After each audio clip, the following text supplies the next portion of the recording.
A very good morning to the students of class 9, and we are meeting after your half yearly exam. And in the last class we were having a discussion about atoms and molecules, and in that chapter in the last class I hope you will remember that we were talking about the atomic mass unit.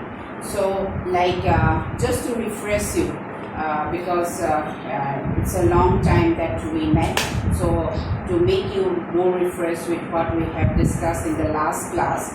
So here just let me tell you about the symbols. As you know that there are different elements which are present in the art class, which are arranged in the periodic table according to their increasing atomic number. So as I told you all in my previous class, that these elements are being represented by a specific symbol, and it was actually Dalton who gave the famous postulates about the atomic theory. So if you consult table 3.1, it is very important for you because you need to know the symbol of the different elements, and this symbol will help you to write the formula of the different compounds. So that is why you have to remember the symbol of all the formula or the symbols of the different elements that are present in the arts class. And in fact, every element that are present is being specified with a definite symbol. And always remember that the symbol, that is the first letter, is always capital letter, and the second one is small. If provided there is a second letter, then it is small, like sodium. Sodium, that is Na. Then if I am talking about fluorine, then it is F. Hydrogen is H, capital H, and then oxygen is O. So generally we represent the symbol of the different elements with the first letter of that element. Like suppose this is oxygen. So the first letter is O. Then this is hydrogen.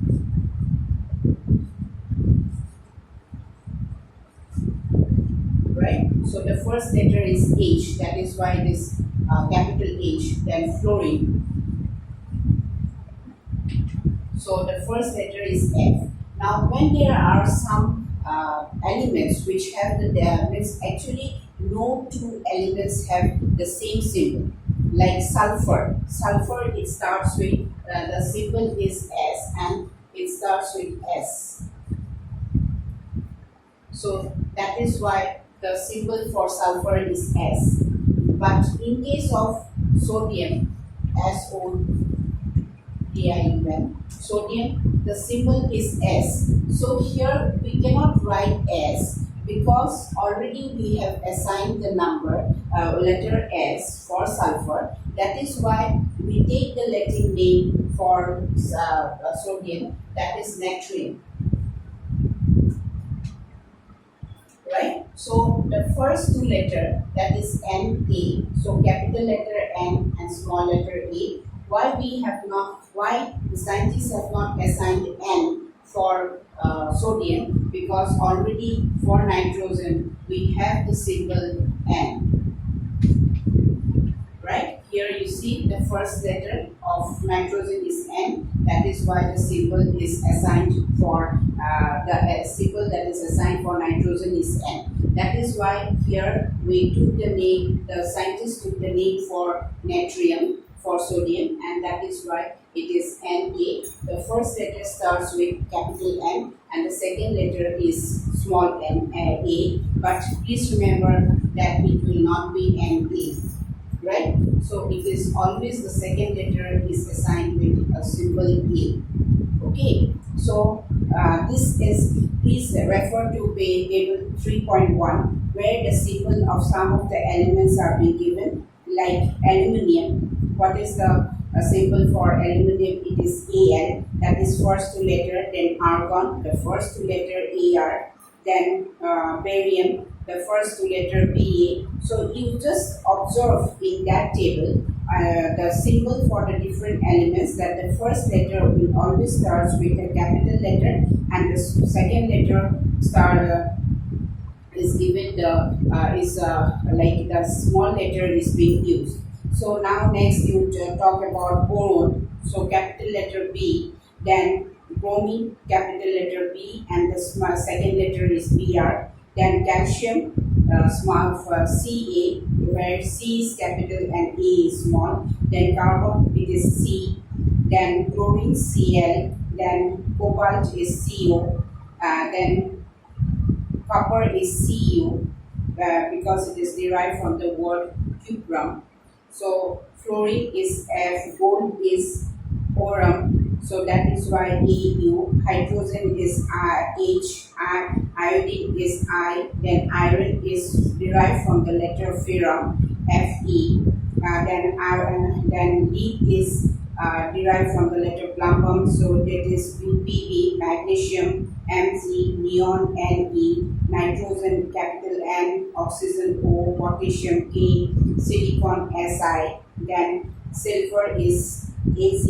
Sodium, Ne. Sulfur, S. And then uranium is U, and zinc is Za. So please remember to by heart the different symbols of the different elements, because to write the correct formula of the different compounds, then you have to know you have to know the symbol of the different elements, and then only after that you need to know about the you need to know about what? You need to know about the valency of the elements. Then only after that only you will be able to know the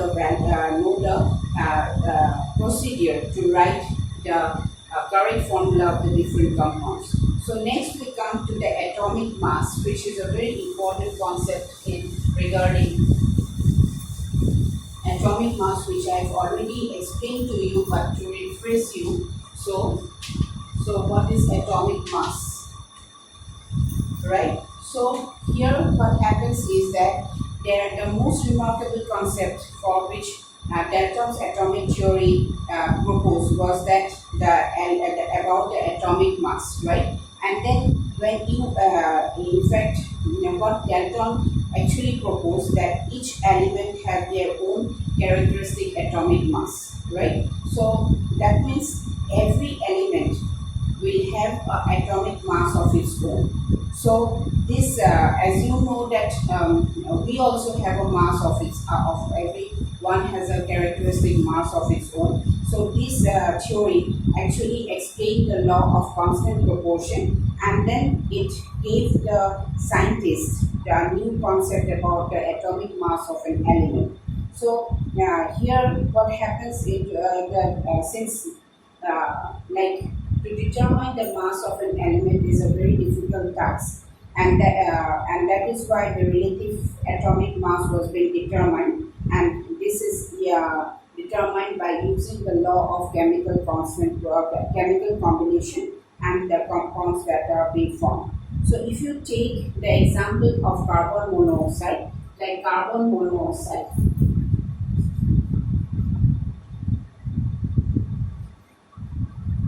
So the formula for carbon monoxide is CO. Like carbon, the formula for carbon is C, and mono means one, and oxide means oxygen. So that means it is containing one atom of oxygen. So that is why, because mono means one, like carbon dioxide.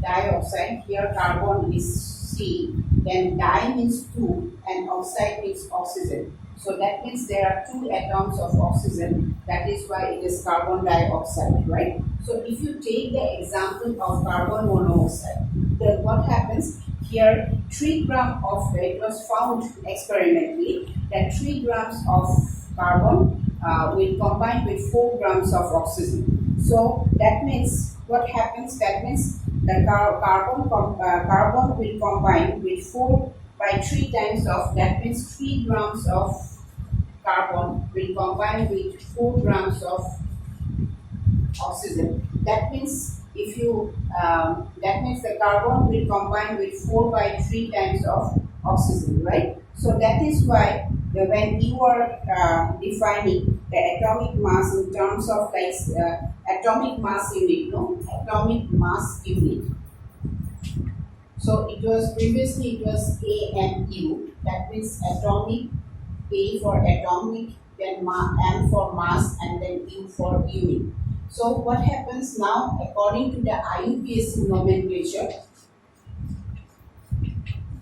it is given the symbol U, that is unified unit. That is why it is known as unified mass. That is why it is known as U. So this is actually equal to the mass of one carbon atom, and then it is assigned the atomic mass 1.0 unit, and and oxygen is given as 1.33 unit, right? So now actually we want a whole number. We want a whole number so that for calculation purpose we can get it becomes more easy, because with fractions and decimals it becomes difficult for us to it is not convenient. So that is why when it is a whole number it becomes convenient, or we can like that is like we can use it as like for hydrogen it is 1.008. So when it is 1.008 we can consider it as 1, so that it becomes easier for calculation purpose. So that is why this 1 by 16, that is mass, oxygen was being taken as a comparative method, because what happens is that oxygen is a very highly reactive element, and that is why, since oxygen is a highly reactive element, that is why it becomes more relevant for forming compounds. And then the next one is that the atomic mass unit, this atomic mass unit of oxygen, it used to give the mass of most of the elements as whole numbers. So we get it as whole numbers, and then it becomes more easier for us to calculate, do the calculation. However, in 1961, a universal accepted atomic mass of carbon-12 isotope was accepted, and it made a comparison with carbon. It used to make a comparison with carbon-12, and that makes the relative unit mass becomes equal to 1 by 12 of the carbon unit of carbon. Right. So that is actually the atomic mass, the concept of atomic mass unit, and we will surely meet in the next class, and that class will be of course offline. So till that time, please go through the video and have a complete concept. Thank you very much.